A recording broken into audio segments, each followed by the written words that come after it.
prophétique de l'arche de Noé. On dit que Noé est rentré dans l'arche, mais 7 jours après qu'ils étaient dans l'arche, il ne pleuvait pas encore. C'était le temps de l'épreuve. C'est le temps que passent les enfants de Dieu aujourd'hui. Nous sommes dans l'arche de Dieu, nous sommes en Christ, mais il ne pleut pas encore. Le monde n'est pas encore fini, il n'y a pas encore le déluge. On s'est dit, mais on nous a dit que le monde va terminer, mais depuis qu'on est dans le Seigneur, le monde ne finit pas. Ça fait des années, c'est le temps de la patience de Dieu dans l'arche. Et la tentation de pouvoir en sortir, c'est-à-dire de partir. Et c'était une victoire éphémère pour les gens du monde. Ils disaient, mais depuis qu'ils sont là, depuis qu'ils nous disent que le monde va finir, ça ne finit pas. C'était les 7 jours de la patience de Dieu. Ça, c'est la première explication, ou encore l'accomplissement partiel. La deuxième partie, on a dit que ce temps-là, dans l'arche aussi, ça symbolisait le temps de la fête, du fête de l'agneau. C'est-à-dire, l'église est partie, la porte est fermée, le monde reste à l'extérieur. C'est le début de la tribulation, ce qu'on avait dit aussi. Le début de la tribulation jusqu'à ce que l'arche se repose pour pouvoir ouvrir les portes vers la nouvelle terre, si serait la nouvelle Jérusalem. Ça, c'est les 2 explications qu'on a données par rapport à la partie prophétique de l'arche de Noé. Et après, dimanche passé, on a vu quoi? On a vu les conditions qui ont précédé le déluge. Comment le temps était, comment la ville était, comment les gens se comportaient avant le déluge. On a vu 10 points qui a précédé le déluge. Je ne sais pas si quelqu'un peut citer au hasard quelques points qu'il a touchés. Moi, je sais un point qui m'a touché, c'est le point du faux réveil. Le faux réveil au temps de Noé, vous savez, dans Genèse, tous les points sont dans Genèse chapitre 4. Si vous avez lu ça à la maison, c'est Genèse chapitre 4. Citez au hasard les points que vous avez retenus. Ça permettrait de faire une révision d'ensemble. Moi, je vous cite déjà un point. Oui. On a vu, comment on appelle le mec. Oui, le mec, oui, ça faisait de quel point? C'est des points, mais chaque verset est relationné. Le 5e point. Le 5e point, oui, c'était quoi le 5e point? Le mec, c'est le premier polygame. Il s'est décidé de prendre une 2e femme à sa volonté. C'est-à-dire, ça montrait quoi? Les gens se remariaient à leur guise. C'est-à-dire, l'institution du mariage n'était plus quelque chose qu'eux, ils respectaient. Donc, bref, le faux réveil, moi je cite ça, vous citez d'autres réveils, d'autres points. Le frère Maki a cité le point de le mec, c'est-à-dire les gens se mariaient, se remariaient. Un autre point, le progrès scientifique, la prospérité, la création de l'airain, le progrès scientifique. Quoi encore? La musique. La musique aussi, l'une des temps de la fin, oui, la création de l'airain qui fait partie. Fonctionnaire à l'État, tu as dit qu'il y a 10 points. Hein? Le frère Christophe, ouais. La violence. Vous vous souvenez plus de rien? La sensation d'être sauvés, cependant qu'ils étaient perdus. Ils croyaient être sauvés, mais ils n'étaient pas sauvés, ils étaient perdus. Ça, c'était aussi un point qu'on avait vu du temps de la fin. Quoi encore on a vu au temps de la fin? Augmentation de la violence. L'augmentation de la violence, oui. Caïn a tué Abel, c'est ça, l'augmentation de la violence, oui. Quoi encore? Vous pouvez voir aux notes, hein, c'est permis. Hein. Amen. Ça, c'est les 10 points qu'on a vus pour pouvoir arriver à ce point, à ce que l'on a décrit. Je vous dis ça rapidement. On a vu, le premier point, c'était la philosophie circulaire, c'est-à-dire il y avait une forme de pensée qui allait à l'encontre de la pensée de Dieu, n'est-ce pas? Deuxième point, c'était le progrès scientifique, et encore la prospérité égoïste qu'on a vu.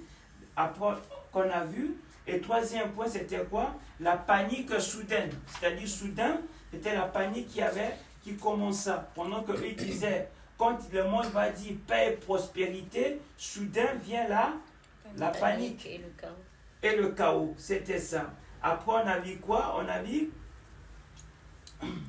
les gens qui aimaient Dieu, mais qui régnaient, qui n'avaient pas la conviction de leur péché, qui se disaient aimer Dieu, mais qui n'avaient pas la conviction de leur péché. Après, on avait vu encore quoi? Les gens qui mariaient qui se mariaient et qui se remariaient. le premier polygame. C'est ce qu'on a vu, c'est ce qu'a cité le frère Maki. Après, on a vu encore quoi? La musique dominait au temps de Noé. Au temps de Noé. Allez, lisez-moi ce que vous avez écrit. Comme ça, je saurais que vous avez vu. La musique dominait au temps de Noé. Oui, c'est ça. Après, le faux réveil spirituel. Ça me choque beaucoup, le faux réveil spirituel. Les gens pensent qu'ils sont réveillés, mais pendant ce temps, ils étaient endormis profondément. Le faux réveil spirituel, c'est Genèse chapitre 4, verset 26. Très bien, on continue, oui. Il y en avait ceux qui croyaient être sauvés, mais alors qu'ils ne sont pas sauvés. Ceux qui croyaient être sauvés, mais ils ne l'étaient pas. Jésus a dit, ceux qui me disent Seigneur, Seigneur, n'entreront pas. Il y a certains qui croient qu'ils sont sauvés parce qu'ils viennent à l'église, parce que leurs parents sont chrétiens, parce que parce qu'ils sont nés. Mais on n'est pas sauvé par ça. On est sauvé quand on reçoit Seigneur Jésus-Christ notre cœur comme Seigneur et Sauveur, mais pas qu'une confession, mais quand on applique et on marche dans la parole de Dieu. Oui, on continue, oui. Augmentation de la violence physique, verbale, imagée, intellectuelle et culturelle. Oui. Et puis on a le rejet de la prédication. C'était le dernier point, le rejet de la prédication. Les gens vont commencer à rejeter la parole de Dieu, n'est-ce pas? Quand on en parle de la parole de Dieu, les gens rejettent. De toute façon, ça a été enregistré. Ceux qui veulent l'écouter peuvent le réécouter après. Ça, c'est bref, ce qu'on a vu le dimanche passé. C'était le 3e dimanche qu'on a vu cela. On va passer aujourd'hui à l'arche maintenant. Faites-moi une arche de bois de gopher. Tu disposeras cette arche en cellules et tu l'enduiras de bois en dedans et à l'extérieur. Voici comment tu la feras. L'arche aura 300 coudées de longueur, 50 coudées de largeur. C'est ce que les dimensions que Dieu donne à l'arche. On va d'abord s'arrêter là. Voyez, Dieu appelle un homme qu'on appelle Noé. Il dit à Noé, je vais faire pleuvoir sur la terre, construis-toi une arche où ceux qui vont croire à ton message, ils rentreront et ils seront sauvés. Voici en termes simples ce que Dieu dit à Noé. Alors, Noé n'était pas charpentier, mais on lui demande de construire une arche. Bien qu'on a dit que l'époque de Noé, c'était l'époque de quoi? Du progrès scientifique. Noé n'était pas charpentier, il n'avait pas l'expérience de construire l'arche. Mais Dieu lui demande de construire l'arche. Dans la marche avec Dieu, Dieu peut vous demander des fois des choses que vous n'avez même pas l'expérience de faire. Je te dis, prie pour cette personne qui est malade, qui est agonie. Tu dis, mais je n'ai jamais prié pour une personne malade. Il faut prier parce que Dieu peut te demander de nous mettre des convictions pareilles. Dieu peut te dire, prie ou fais quelque chose que tu n'as pas encore l'expérience de faire. Prêche aujourd'hui, lève-toi et prêche. Moi, je sais la première fois que j'ai prêché dans l'église, pas la première fois, la deuxième fois que j'ai prêché dans l'église, c'était un dimanche. Je prêchais, mais je prêchais jamais les dimanches. À l'époque, c'était en 95, je vous dis. Je ne prêchais pas les dimanches, je prêchais que dans la semaine parce qu'on apprenait. Donc dimanche, pour nous, c'était quelque chose de sacré. Pour arriver quand te mettre prêcher dimanche, c'était un problème. Il fallait faire des preuves. C'était quoi? Un jour, le pasteur, son papa est mort, il est parti. Il n'y avait personne. C'est là qu'on m'a dit, parmi tous les frères, c'est toi qui vas prêcher dimanche. Et c'est par là que j'ai prêché un dimanche. Et c'était comme ça, et quand j'ai prêché, le pasteur venait demander, comment ça a été dimanche? Il dit, c'était bon, tu dois continuer à le mettre. C'est comme ça que j'ai commencé à prêcher dimanche. Pourquoi? C'était une circonstance que Dieu a établie, et pour pouvoir révéler peut-être un petit don qui était en moi, qui somnolait, et que l'Éternel a voulu faire connaître par une circonstance donnée. Donc, Dieu demande au fait des choses de fois qu'on n'a même pas l'idée et Dieu nous demande de le faire. Noé n'avait pas l'expérience de construire des arches. Noé n'était pas peut-être l'ingénieur de l'époque, mais Noé était poussé par l'Esprit de Dieu de construire une arche. Quand Dieu dit à Abraham, sors de ton pays, de la maison de ton père, va. Et je te montrerai là où tu iras. Abraham ne savait même pas là où il partait, mais il a cru à Dieu, il est parti. Dans la foi, c'est cet acte-là de croire et de pouvoir mettre cet acte en action Et c'est une manière de croire et d'accepter la vision ou encore la mission que Dieu t'assigne. Des fois, Dieu nous assigne des missions que nous nous voyons incapables. Moi, je n'ai pas vu un homme dans la Bible que Dieu a appelé. Il a dit, viens, serre-moi. Il dit, je suis capable. Je n'ai jamais vu.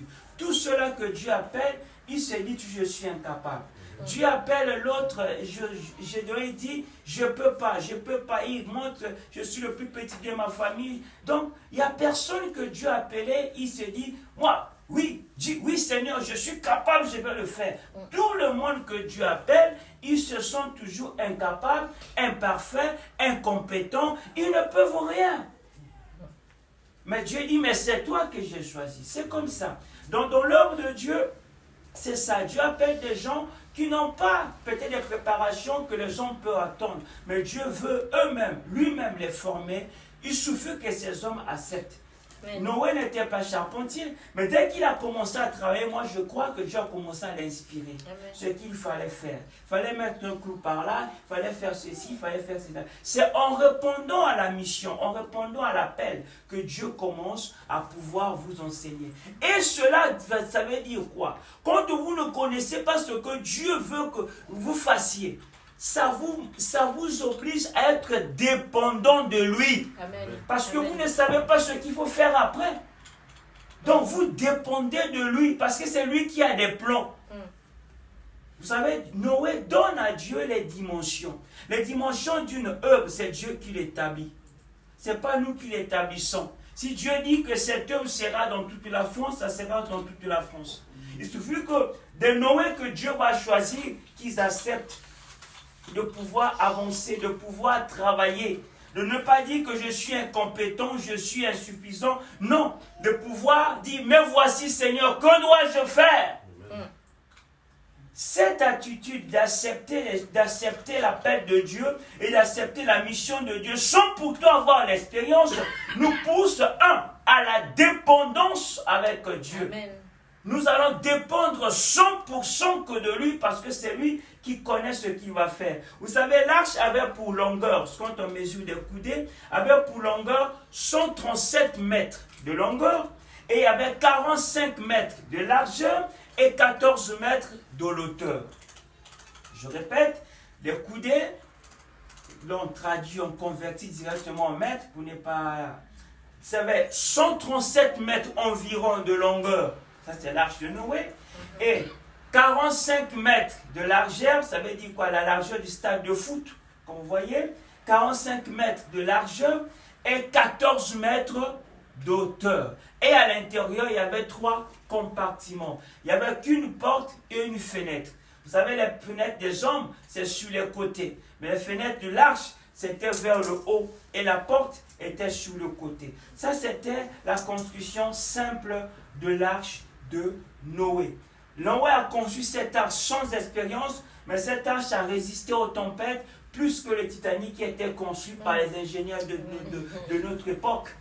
Et l'arche de Noé, construit par un homme expérimenté, a tenu face aux tempêtes. Pourquoi? Parce que c'est Dieu qui a donné l'ordre et les dimensions données par Dieu sont respectées. Quand l'œuvre de Dieu est faite dans les dimensions de Dieu, et dans la dépendance à la parole de Dieu, peu importe les tempêtes, cette œuvre résistera. Parce que c'est construit par la matière première qui est la parole de Dieu et selon les fondements et les limites que Dieu trace dans sa parole. On ne peut pas faire selon nous parce que j'ai vu peut-être Bill Gates, je vais avoir une église comme Bill Gates. Parce que tu as vu c'est pas qui, Katherine Kuhlman, je vais être comme Katherine Kuhlman. Non. Quand tous ces hommes-là ont des défauts, cherchons tous les jours à être comme Jésus, Amen. À être à l'image de Jésus. Les hommes que nous pouvons imiter, ils ont tous des défauts. Même moi, j'ai des défauts. Cherchez, frères et sœurs, à être comme Jésus. Jésus n'a aucun défaut. Amen. Et il est parfait. C'est lui, tous, nous voulons être comme lui. Amen. Alors, dans l'arche de Noé, la Bible dit que Dieu a construit cela avec un bois fort, le bois de gopher. Gopher, c'est un bois qui est très solide. Maintenant, dans l'arche, nous distinguons que voici comment tu le feras. L'arche aura 300 coudées, c'est les dimensions que je vais vous dire, que la longueur était de 137, largeur 45, hauteur 14. Verset 16. Tu le feras tu feras à l'arche une fenêtre que tu réduiras à une coudée en hauteur. Tu établiras une porte sur le côté de l'arche et tu construiras un étage inférieur, un deuxième, un troisième. Amen. Amen. C'est ça le centre, le message aujourd'hui, ce sera là, un deuxième et un troisième. Inférieur, un deuxième et un troisième. Donc, il y avait 3 compartiments, on peut dire rez-de-chaussée, premier niveau et troisième niveau. Pour dire ça comme ça, 3 compartiments dans l'arche. Vous savez, quand nous croyons au Seigneur Jésus-Christ, Jésus-Christ est notre arche. C'est l'arche des croyants, c'est l'arche de tous ceux-là qui croient au Jésus, dans le Seigneur. Maintenant, nous sommes dans cette arche qui est le Seigneur. Une fois dans cette arche, nous sommes sauvés. Mais quand on est dans l'arche, il y a des choses que nous devons comprendre. Dans l'arche de Noé, il y avait 3 compartiments. Et ces 3 compartiments, c'est ce que nous allons parler aujourd'hui. C'est-à-dire les 3 relations qu'un chrétien doit avoir avec son Dieu. Ou les 3 degrés qu'un chrétien doit parvenir avec le Dieu qu'il est en train de croire, qu'il est en train de servir. Je l'ai déjà dit ici, mais on va le parler encore. Le premier degré qui est dans l'arche, qui est donné à tout le monde, c'est la dimension ou encore la relation de enfant de Dieu. C'est-à-dire quand on est enfant de Dieu, on est à ce premier niveau-là qui établit la relation entre nous et notre Père. Ça, c'est le premier niveau. Ce qui fait que nous posons pied dans l'arche parce qu'on est enfant. On est enfant par rapport à quoi? Jean chapitre 1. Jean chapitre 1, on va lire Jean 1, 12. Il y a quelqu'un qui a la page. Amen. Amen. Mais à tous ceux qui l'ont reçu, à ceux qui croient en son nom, elle a donné le pouvoir de devenir enfants de Dieu. Amen. Lesquels sont nés non du sang, ni de la volonté de la chair, ni de la volonté de l'homme, mais de Dieu. Amen. Amen. Qu'est-ce que Jean dit? Je relis pour pouvoir m'arrêter et commenter. Jean dit ceci. Au verset 12. Hein? Oui. Il dit ceci. Mais à tous ceux qui l'ont reçu, donc condition, reçu, là on est en train de parler de Jésus. Tous ceux qui l'ont reçu, qu'est-ce que tu as reçu? Tu as reçu l'évangile de multiplication de pain ou tu as reçu l'évangile de la croix ou la parole de Dieu? À tous ceux qui l'ont reçu, à ceux qui croient en son nom, elle a donné, on parle de la parole, elle a donné le pouvoir de transformation est dans la parole. Amen. C'est la parole qui transforme l'homme. Amen.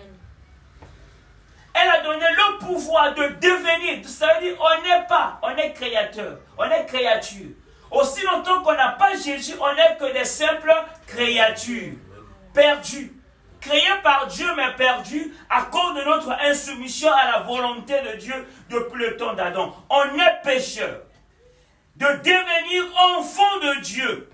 Donc on devient, le premier pas c'est la croyance à la parole de Dieu. Même la foi vient que de la parole de Dieu. Si votre foi, ma foi n'est pas basée sur la parole de Dieu, elle est fausse. Elle est fausse. La foi doit être basée sur la parole de Dieu.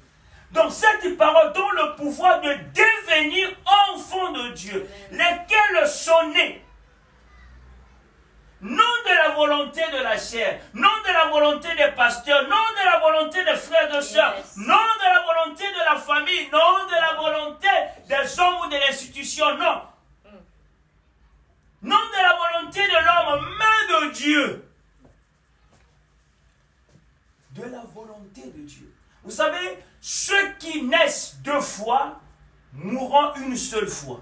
Ceux qui ne naissent qu'une seule fois mourront 2 fois. Quelqu'un a compris? Ceux qui naissent 2 fois mourront une seule fois. Ceux qui naissent qu'une fois mourront 2 fois. Simple. Je vais expliquer.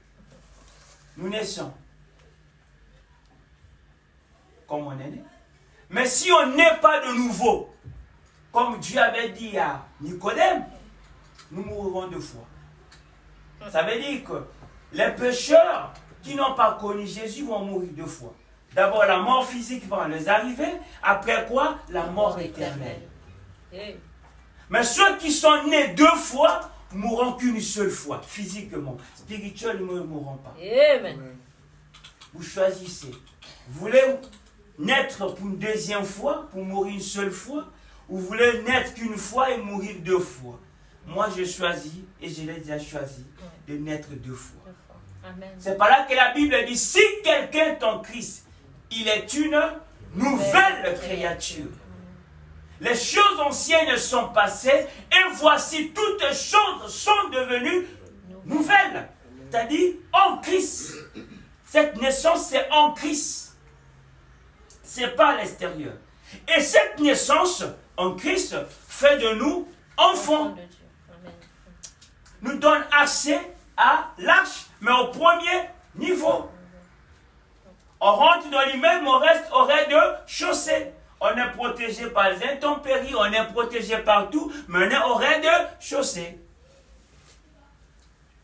Mais est-ce que Dieu, sa volonté, il veut que nous restions au rez-de-chaussée? Il ne veut pas que nous restions au rez-de-chaussée.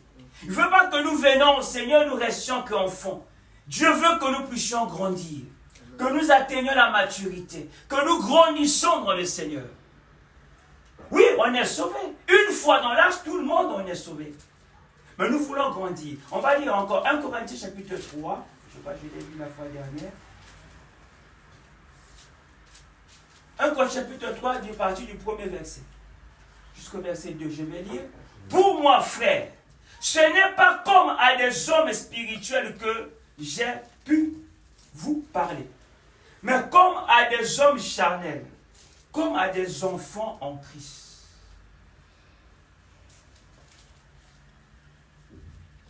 Comme à des enfants en Christ. Je vous ai donné du lait, non de la nourriture solide, car vous ne pouviez pas la supporter. Et vous ne le pouvez pas même à présent, parce que vous êtes encore charnel. Quand on reste enfant, on a une partie en nous qui est charnelle. Vous savez pourquoi? Parce qu'un enfant dépend presque à 80% de son père. Même si la faim dit, je vais manger, tu veux manger, mais il faut chauffer la nourriture. Non? Comprenez? Mais Dieu veut que nous passions cette étape. Ça ne n'enlève pas son statut d'être enfant, mais c'est un enfant qui ne grandit pas. Dieu veut que nous grandissons. Le statut de l'enfant nous permet de s'adresser de Dieu à Dieu comme notre Père. Souvenez-vous de la prière, de la formule, pas de la formule, ou encore pas de la prière que Jésus a montré à ses disciples. La première phrase, qu'est-ce qu'il a dit? Notre Père. Notre Père qui est aux cieux. Quand on dit notre Père, ça veut dire nous sommes quoi? Enfants. Enfants. Donc on se présente comme enfants et on dit que Dieu est notre Père. Chose que les Juifs ne pouvaient pas dire. Mais nous on peut le dire parce qu'on a Jésus. Donc notre premier statut vis-à-vis de Dieu, qui nous donne le droit de prier, de nous réclamer quoi que ce soit, de réclamer les promesses qu'on réclame à Dieu, tu as dit, c'est parce que tu es enfant. Ce qui fait que tu deviens héritier. Tu peux réclamer les promesses de Dieu. Tu peux réclamer tout ce que le Christ a gagné à la croix, a remporté à la croix. Tu peux tout réclamer parce que tu es un enfant. Il ne faut pas oublier que vous êtes toujours enfant. Mais Dieu veut que nous puissions avancer. Que nous ne restions pas enfants.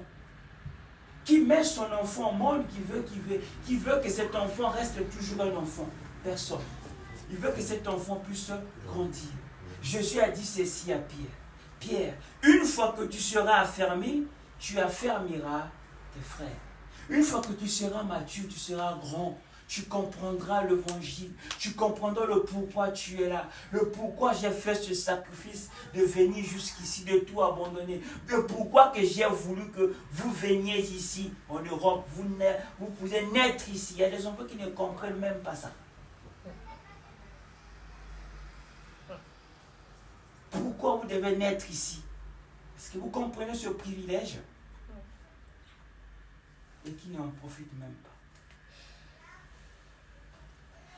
Paul a dit à Timothée, quand tu seras grand, tu comprendras le pourquoi. Il faut qu'on comprenne le pourquoi. Pourquoi on est ici. Le deuxième niveau que nous devons savoir, c'est, on parle de l'Arche de Noé, on peut parler de Noé comme Christ, comme aussi l'Église. Amen. Amen. Le simple fait d'être un enfant de Dieu, c'est comme s'asseoir sur un banc et regarder la mer. Vous savez, il y a trois manières de profiter de la mer. On peut s'asseoir sur un banc, on regarde la mer de loin, les gens se baigner, on profite de la mer. On peut aussi profiter de la mer en se promenant le long de la mer, en se mouillant les pieds, en sentant le sable mouvant le long des côtes, on profite de la mer. Il y a aussi un troisième niveau, qu'on se jette dans la mer, on se baigne dans la mer. Et toutes ces personnes profitent de la mer, mais chacun d'une manière différente. Mais la personne qui s'est jetée dans la mer, elle est différente. Un enfant, c'est celui qui est assis sur un banc en train d'observer la mer. Parce qu'il trouve c'est trop dangereux de se jeter. Le deuxième niveau, c'est le niveau du serviteur. Celui-là qui marche le long de la mer, qui regarde, qui sent le sable, qui marche, qui se mouille les pieds. Même voir ses habits qui se mouillent, mais il est là. Lisons Matthieu chapitre 28, Matthieu 20, 28. C'est ainsi que le Fils de l'homme est venu, non pour être servi, mais pour servir, et donner sa vie comme la rançon de beaucoup. Le serviteur, c'est qui? C'est celui qui se donne une mission. Celui qui se donne une mission vient pour servir, pas pour être servi. C'est-à-dire, je rentre dans l'arche, pas pour qu'on me serve, mais je rentre dans l'arche pour servir. Parce que dans l'arche, il y a du boulot. C'est ça le serviteur. L'enfant, c'est celui qui attend qu'on le serve. Le serviteur, c'est celui qui se lève pour servir. Qui demande, que dois-je faire? Y a-t-il quelque chose que je dois accomplir? Je suis dispo pour telle ou telle chose. Je suis dans l'église de Dieu. Quelle est votre position? Vous restez enfant ou vous êtes serviteur? Celui-là qui vient, il veut servir les autres. Le Christ s'est fait serviteur. Il a laissé son trône pour faire être serviteur. C'est-à-dire, le serviteur, c'est celui qui a la mission. C'est celui qui a la mission. Quand on a une mission, on sert cette mission. C'est celui qui est appelé à une mission. Et il se met à accomplir celle-ci. Et il se soumet au service que Dieu lui donne. Dans l'arche de Dieu, c'est par là qu'on monte au deuxième niveau. On commence à servir. Et quand on sert, on n'attend rien de la part de Dieu. On n'est qu'un serviteur. On ne mérite même pas de cela. On va lire quelque chose. Luc chapitre 17, verset 10. Luc 17, 10. Je sais que vous connaissez bien ce chapitre.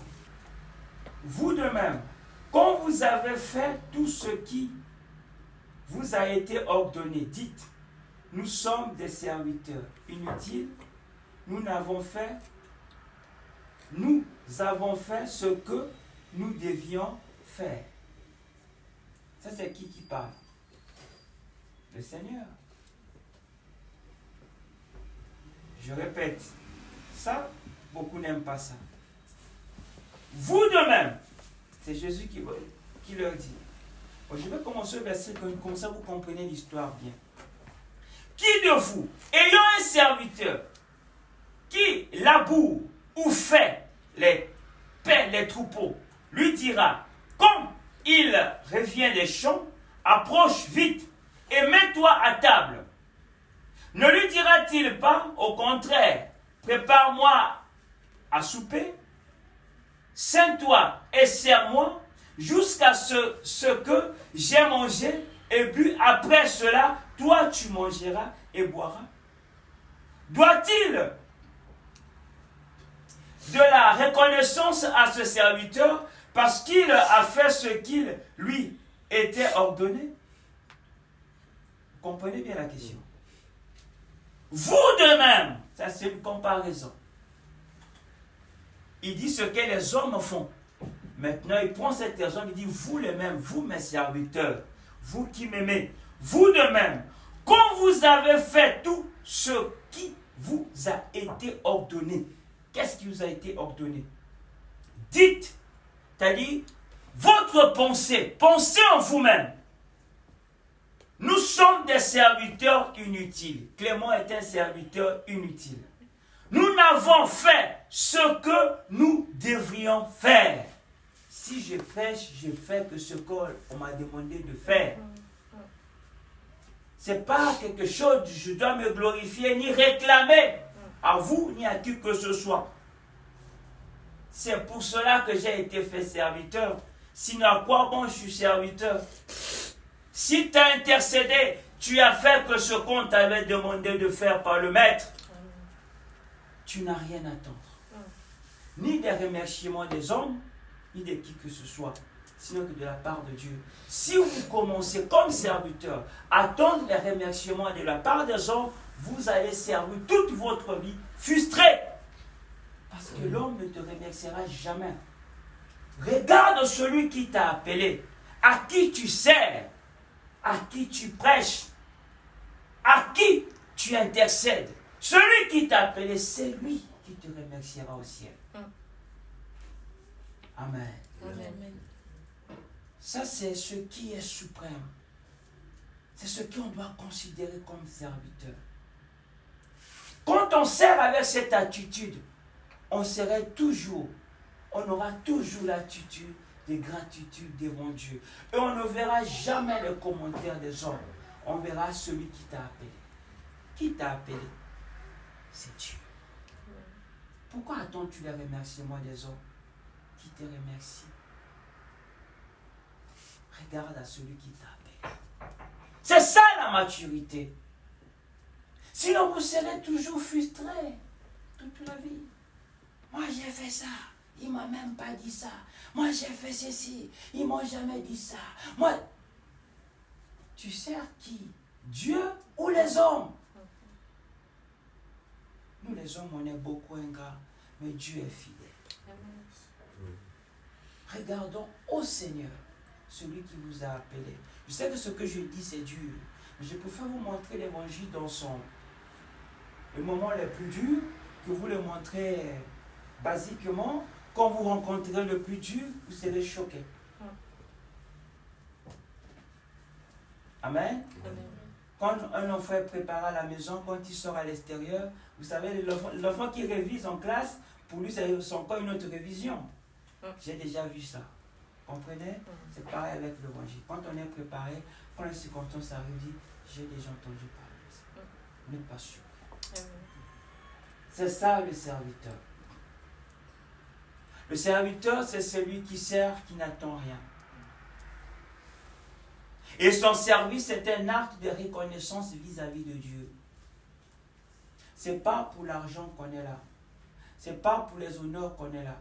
Je ne mérite même pas d'être devant vous. Je suis un pécheur. Le premier des pécheurs que Jésus est mort à la croix. C'est par grâce, c'est par gratitude que je suis là. Amen. Pour lui dire merci à ce qu'il a fait. C'est par gratitude. Le serviteur, c'est celui-là qui n'attend rien, mais qui sert son maître, qui sert son Jésus. Et chaque acte qu'il fait, c'est un acte de gratitude vis-à-vis de son Dieu. Je ne peux pas te payer ce que tu as fait à la croix pour moi, mais permets-moi au moins de te servir. Permets-moi de t'intercéder. Permets-moi de faire ceci. Permets-moi d'évangéliser. Permets-moi de faire le suivi. Permets-moi de te chanter. Permets-moi d'encourager. Permets-moi d'enseigner. Permets-moi. Et surtout, s'il y a quelqu'un qui t'entend, efforce-toi. Efforce-toi pour ces gens-là. Même s'il y a un, efforce-toi. Parce que c'est là que Jésus a payé le prix à la croix. Amen. Que dans cette attitude, vous serez des bons serviteurs. Vous n'aurez pas à rougir des yeux. Vous ne vous plaignez pas. Parce que vous servez votre Dieu. Vous savez, on sert Dieu que devant les hommes. Vous allez dire, mais comment ça? Oui, on peut que servir Dieu devant les hommes.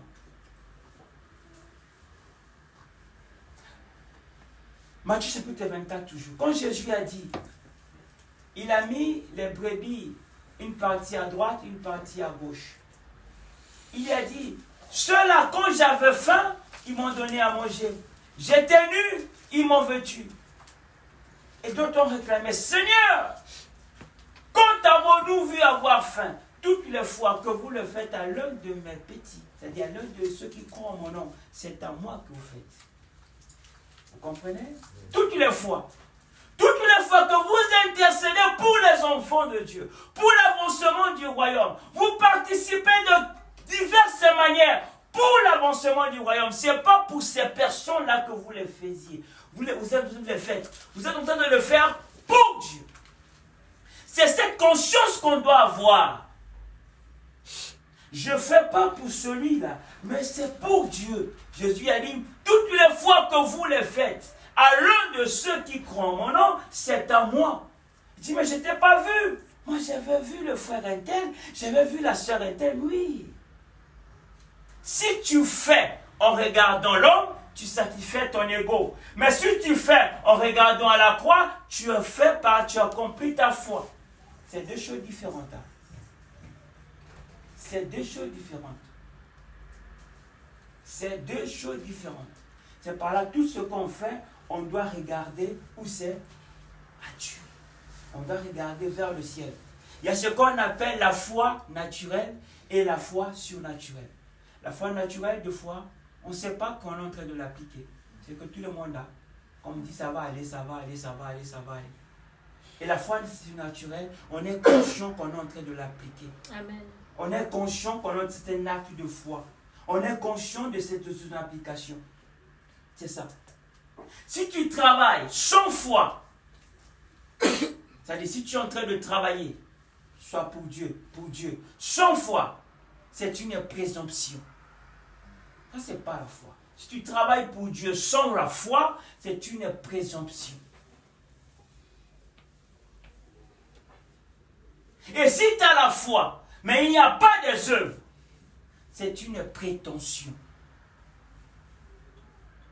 Si tu travailles pour Dieu sans foi, c'est une présomption. Si tu travailles pour Dieu, mais sans les œuvres, c'est une prétention. Parce qu'il n'y a pas des œuvres qui accompagnent pour cela. Car la foi sans les œuvres, elle est morte. La vraie foi est plus qu'une croyance intellectuelle des Écritures. Est plus qu'une croyance intellectuelle des Écritures. C'est celle qui agit. C'est une foi qui agissante. Comme Noé. Noé a entendu. Construis-moi une arche. Ça, c'est la foi. Hébreux 11, 7, vous pouvez le lire. Il ne savait pas quoi faire. Il a mis cet acte de la parole en acte, c'est la foi. Hébreux 11, 7, on va lire ça quand même. Pendant que je vais le dire.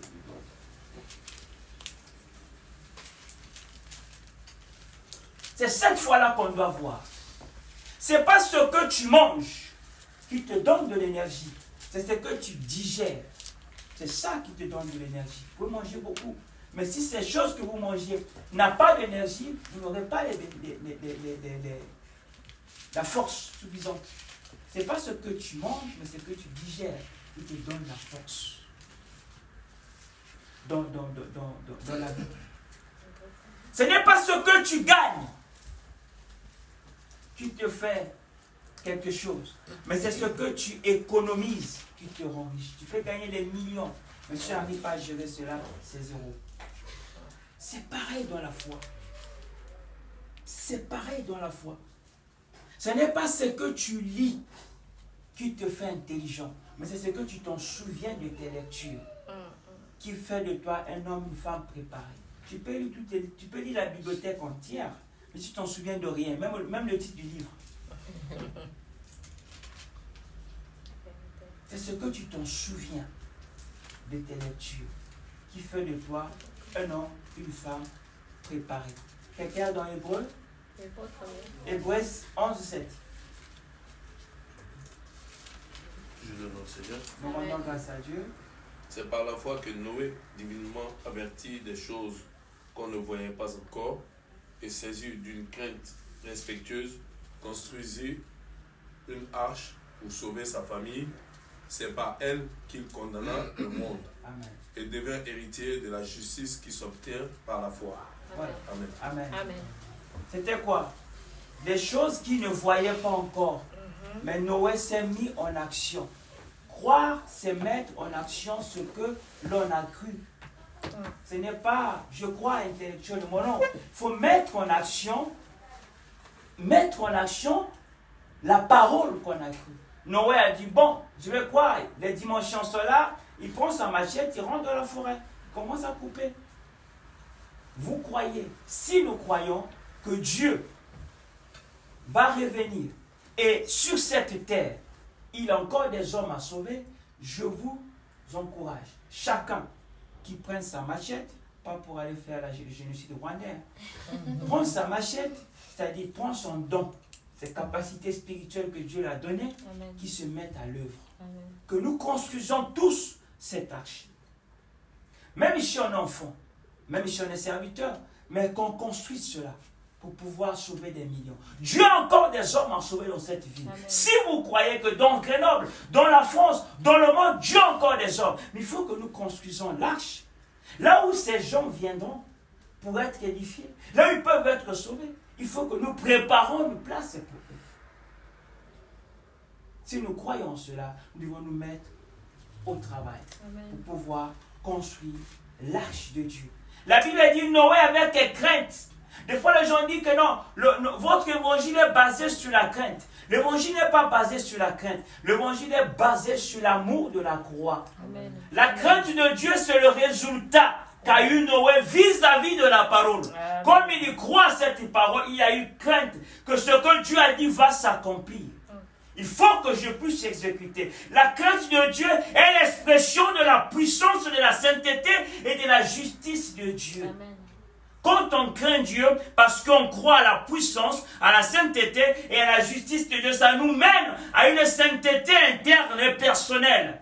Et cette crainte, on l'applique dans notre vie quotidienne. Par contre, la foi en Dieu, quand on croit en Dieu, on exprime cette miséricorde, cette grâce, et encore en Dieu, cette bonté vis-à-vis de Dieu. Ce sont ces deux expressions de la crainte et de la foi. Et la crainte et la foi vont ensemble. Personne ne peut dire qu'il croit Dieu, mais il ne le craint pas. Ça n'existe pas. Si vous croyez en Dieu, vous devez le craindre. Et craindre Dieu, c'est mettre sa parole en pratique.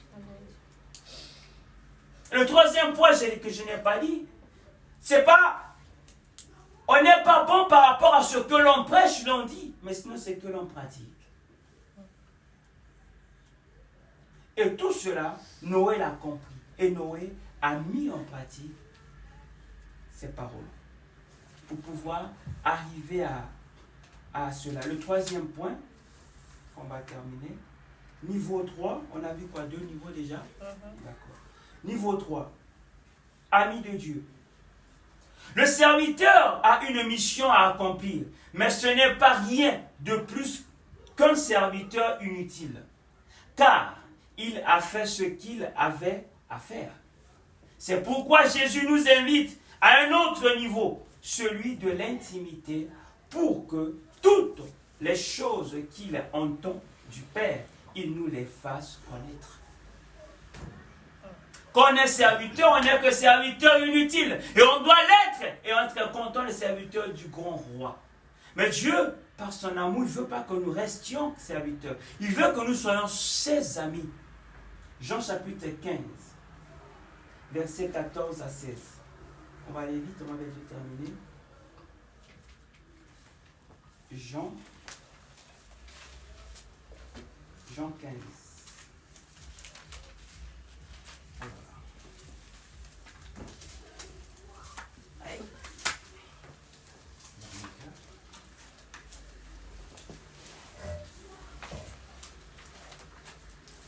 Jean 15. Je lis au nom du Seigneur. Non, là, ça tombe pas. Vous êtes mes amis si vous faites ce que je vous commande. Je ne vous appelle plus serviteur parce que le serviteur ne sait pas ce que fait son maître. Amen. Mais je vous ai appelé amis parce que je vous ai fait connaître tout ce que j'ai appris de mon Père. Amen. Jean chapitre 15, 14 et 16. Ce n'est pas vous qui m'avez choisi, mais moi je vous ai choisi et je vous ai établi afin que vous alliez et que vous portiez du fruit et que votre fruit demeure, afin que ce que vous demanderez au Père en mon nom, il vous le donne. Amen. Amen. Je crois que c'est très clair. Hein? Vous êtes mes amis. Si vous faites ce que je vous commande, je ne vous appelle plus serviteur, parce que le serviteur ne sait pas ce que fait son maître. Mais je vous appelle ami, parce que je vous ai fait connaître tout ce que j'ai appris de mon Père. Ça vous dit quoi? La connaissance. La connaissance. Quand on connaît Dieu, on devient son ami. Quand on connaît, il y a des enfants qui connaissent bien leur papa et leur maman, ils les manipulent, n'est-ce pas? Exactement. Mais Dieu ne peut pas le manipuler, je ne dis pas ça. Mais quand on connaît Dieu, on devient ses amis. Dieu ne peut plus rien faire sans vous avertir. Il vous avertit par son. Je vous avertis toujours par songe, par des messages. Le problème qu'on est distrait de fois. On se rend compte quand les choses s'accomplissent. Ah, c'est comme ça. Oui, mais t'avais averti, tu étais distrait. Parce que Dieu nous a déposé toute la connaissance qu'il a eue de son Père. Et il ne s'est pas arrêté là. Il dit, je m'en vais au Père. Je vous laisse un gage. Le gage, c'est quoi? C'est le Saint-Esprit qui est le gage du salut. Il dit, celui-ci vous enseignera toutes les choses. Toutes les choses de qui? Du Père. Et cette dimension est donnée qu'aux obéissants. N'est-ce pas? Vous êtes mes amis si vous faites tout ce que je vous commande. C'est-à-dire, c'est celui-là que l'on commande. Lui, il ne vit plus. Mais c'est le Christ qui vit en lui. Celui-là qui s'est effacé, c'est celui-là qui reçoit de Dieu toute cette amitié, toute cette connaissance. De la grâce de Dieu, je m'efforce petit à petit à donner ou à encourager, à dire tout ce que je sais. Il y a de ceux qui disent non, ça je ne dis pas, ça serait pour moi. Moi, je trouve ça tellement inutile. La parole de Dieu, il faut la donner à tous ceux qui ont besoin. Il n'y a pas de secret. Dit que ça, c'est une formée, je vais attendre un séminaire. Je ne vais pas les former. Ça soit dans la maison, soit où, s'il faut prêcher, même si c'est pour moi, on le prêche. On n'attend pas du salle pour pouvoir faire des... C'est pas de démonstration de quoi, il n'y a pas d'importance. La parole, il faut la donner partout là où il y a des soif de la parole. Il n'y a pas de secret. Il n'y a pas de dire ça, je garde ça. Non, il faut donner toute la parole. Chaque fois que vous donnez toute la parole, Dieu vous remplisse. Quand vous vous videz, Dieu vous remplisse. Amen. La Bible dit c'est Dieu qui donne la sémence au semeur. Cela n'est pas que ça, c'est aussi... La sémence, ce n'est pas ce comme les gens l'interprètent aussi, comme ils veulent l'interpréter. Quand on parle de la parole, on est en train de s'aimer la parole. Et Dieu remplit celui qui donne la parole. On peut donner une connotation, interprétation linéaire de la parole. Non. Et Dieu veut nous remplir de cette parole. En même temps pour que nous soyons ses amis. Et que nous puissions connaître ses pensées, sa volonté, ce qu'il est venu faire. Et ce qu'il veut faire. Et ce qu'il fera. Cette intimité qu'on arrive dans le lieu très saint. Mais si vous voyez bien, je vous fais connaître. Le mot connaître, c'est la connaissance. C'est par là qu'il faut connaître la parole de Dieu. Qui ne connaît pas la parole de Dieu n'est qu'un serviteur, comme tout autre. Celui qui connaît la parole de Dieu plus profond devient un ami de Dieu. Amen. Parce que Dieu est dans sa parole. La Bible est une lettre d'amour pour son peuple. Quand on l'a lu, on l'a lu et on la comprend. On comprend l'amour de Dieu pour soi et pour les autres. On comprend les secrets de Dieu. Pour dire ça comme ça, en langage humain. On comprend le plan de Dieu. Et on comprend combien Dieu nous aime. La connaissance est au centre de l'amitié. Être ami de Dieu, aimer les Écritures. Parce que aimer les Écritures, c'est aimer Dieu. Le premier commandement, c'était quoi? Pour qu'on comprenne bien ce que le Christ veut dire là. Quand Dieu a résumé les 10 commandements, tu aimeras ton Dieu de tout ton corps, de toute ton âme, de tout ton esprit, n'est-ce pas? Dans Jean chapitre 1, qu'est-ce que la Bible dit? Au commencement était la parole était avec Dieu, la parole était Dieu.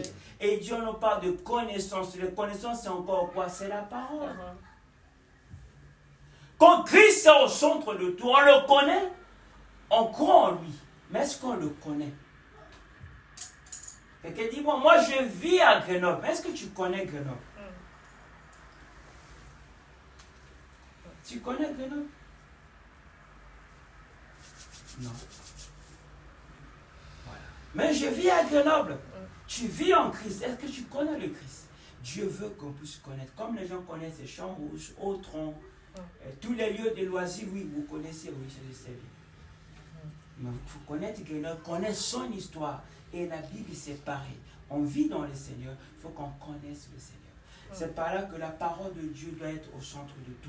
La Bible dit que la parole de Dieu habite en vous abondamment. Pourquoi? Pour que vous ne soyez pas comme des roseaux agités par tout vent de doctrine.